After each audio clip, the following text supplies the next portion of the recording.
Text book in English for class 1 से कुछ poems पढ़ने वाले हैं। तो शुरू करते हैं। अब दूसरी पोएम है आपको 1, 2। इस पोएम में आपको नंबर से ज्ञात करवाया जा रहा है, मतलब 1, 2, 3, 4 ये सब नंबर्स होते हैं।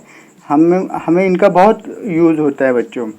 हम खाना खाते हैं तो मम्मी को बोलते हैं मम्मी मुझे 1 रोटी दो, 2 रोटी दो। हाँ, नहीं तो मैंगो होता है तो मुझे 1 ही दिया, भैया को 2 पीस क्यों दिया। इस तरह की बातें हम अक्सर करते हैं। तो ये नंबर्स होते क्या हैं ये समझने के लिए आपको ये पोएम दी गई है। और क्योंकि ये पोएम है तो आप इसमें एक और बात सीख जाएंगे कि इसमें राइमिंग वर्ड्स है। जैसे यहाँ पर आप देखिए टू और मूव, इस तरह के शब्दों को राइमिंग वर्ड्स कहा जाता है। फिर यहाँ पर है फोर और रोअर, ये दोनों वर्ड्स बोलने में एक जैसा साउंड करते हैं, उनको कहते हैं राइमिंग वर्ड्स। 6 स्टिक्स। यहाँ पर है 8 लेट, फिर है 10 और फिर है अगेन। ये है राइमिंग वर्ड्स। तो आप राइमिंग वर्ड्स भी सीख जाएंगे यहाँ पर। तो शुरू करते हैं। इसमें भी टीचर्स को, या अभी लॉकडाउन चल रहा है तो पेरेंट्स के लिए समझ लीजिए एक इंस्ट्रक्शन दी गई है यहाँ पर। To the teacher, read the poem aloud and make the children repeat it after you. ये पोएम आप बड़े लोग जोर बड़े आवाज़ में पढ़ो और बच्चों को आपके साथ रिपीट करने के लिए कहो। तो शुरू करते हैं। ये पोएम है 1, 2। तो यहाँ पर काऊ है, वो काऊ मूव करती है, मतलब जो साउंड करते हैं उसको मूव करते हैं। तो पोएम है 1, 2 cows move, move move move move. फिर 3, 4 lions roar, 3, 4 lions roar roar roar. 5 sticks, 5, 6 the clock ticks, 5 sticks the clock ticks। घड़ी इस तरह से जो घूमती रहती है और आवाज़ करती है टिक टिक टिक टिक, उसको टिक्स कहते हैं। 7, 8 it's getting late, 7 और 8, और वो बोल रहा है कि मुझे बहुत लेट हो रहा है, देर हो रही है। 9, 10 let's say it again, again मतलब दोहराना। 9, 10 और इसको हम अभी फिर से दोहराते हैं। इस तरह से ये पोएम है। यहाँ पर हम लोगों ने 1 से 10 तक अंक यानी नंबर सीख लिए और उसके साथ में कुछ और भी बातें समझ ली। जैसे काऊ के आवाज़ को मूव कहते हैं, लायन जो आवाज़ करता है उसको रोअर कहते हैं, घड़ी की टिक टिक की आवाज़ को टिक्स कहते हैं, यहाँ पर दिया गया है। और 8 का राइमिंग वर्ड लेट है, लेट माने देर हो जाना। और 10 का राइमिंग वर्ड अगेन है, इसका मतलब है पुनः, फिर से शुरू करना। इस तरह से आप ये देखेंगे। तो एक बार कंटिन्यूटी में पढ़ते फिर से। 1, 2 cows moo moo moo moo moo।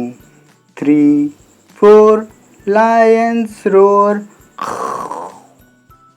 lions roar, lions roar। 5 sticks the clock ticks, tick tick tick tick। 7, 8 it's getting late, 9, 10 let's say it again, 9, 10 let's say it again। इसके बाद बच्चों अभी आपने जो नंबर सीखे हैं उन नंबर्स को बोलना तो आपको आ गया, लेकिन क्या आपको इसका मतलब समझता है? जैसे आप 1 कहते हैं, 2 कहते हैं, 3 कहते हैं, तो आपको पता होता है जब आप मम्मी को बोलते हैं कि मम्मी मुझे 1 चॉकलेट चाहिए या तो 2 चॉकलेट चाहिए, तो आप क्या बोल रहे हैं। अगर मम्मी आपने 3 चॉकलेट मांगे हैं और 1 ही दिया तो आप गुस्सा हो जाते हैं। तो ये 1 2 3 को क्या होता है, मीनिंग होता है, जैसे कि यहाँ पर दिया गया है। 1 का मतलब यहाँ पर कुछ भी हो सकता है, एक स्टिक्स है, ये स्टिक अगर एक ही है तो उसको कहेंगे 1, लेकिन एक स्टिक के साथ में और एक स्टिक लेंगे तो उसको कहेंगे 2। यहाँ पर एक स्टिक एक स्टिक एक स्टिक, ऐसे 3 स्टिक्स लेंगे तो उसको 3 कहेंगे। 1 2 3 4, 4 स्टिक का बंडल हो तो उसको 4 स्टिक कहेंगे। उसी तरह से बच्चों 1 यहाँ पर है 1 2 3 4 5, ये है 5 स्टिक्स। 1 2 3 4 5 6, ये है 6 स्टिक्स। 1 2 3 4 5 6 7, ये है 7 स्टिक। 1 2 3 4 5 6 7 8, यहाँ है 8 स्टिक्स। और आखिर में है 1 2 3 4 5 6 7 8 9, ये 9 स्टिक्स का बंडल। और उसके बाद में यहाँ पर है 1 2 3 4 5 6 7 8 9 10, ये है 10 स्टिक्स का बंडल। तो अब आपको नंबर्स बोलने भी आ गए हैं पोएम याद करते करते, और उनका मतलब भी समझ में आ गया है। टीचर के लिए क्या बताया यहाँ पर, open out your fingers according to the numbers you are saying and make the children do the same. Sticks या जो भी आप बता रहे थे उस वक्त आपको आपके उंगली का इस्तेमाल करना है। एक स्टिक है तो एक उंगली खोलिए, 2 स्टिक्स है तो आप आपकी 2 उंगली खोल दीजिए। इस तरह से हाथ की आपकी उंगलियां होती है उसका इस्तेमाल करना है, और बच्चों को नंबर्स बोलने के लिए कहा जाना है। Play the clapping game with the children, और इसके बाद एक बच्चों के साथ गेम खेलेंगे, जैसे क्लैप ट्वाइस। एक बार टीचर बजाएंगे फिर बच्चा उसको रिपीट करेगा। फिर से देखिए,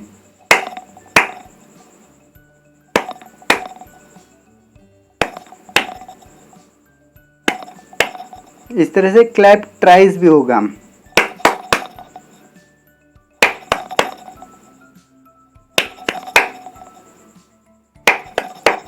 है ना मज़ेदार गेम।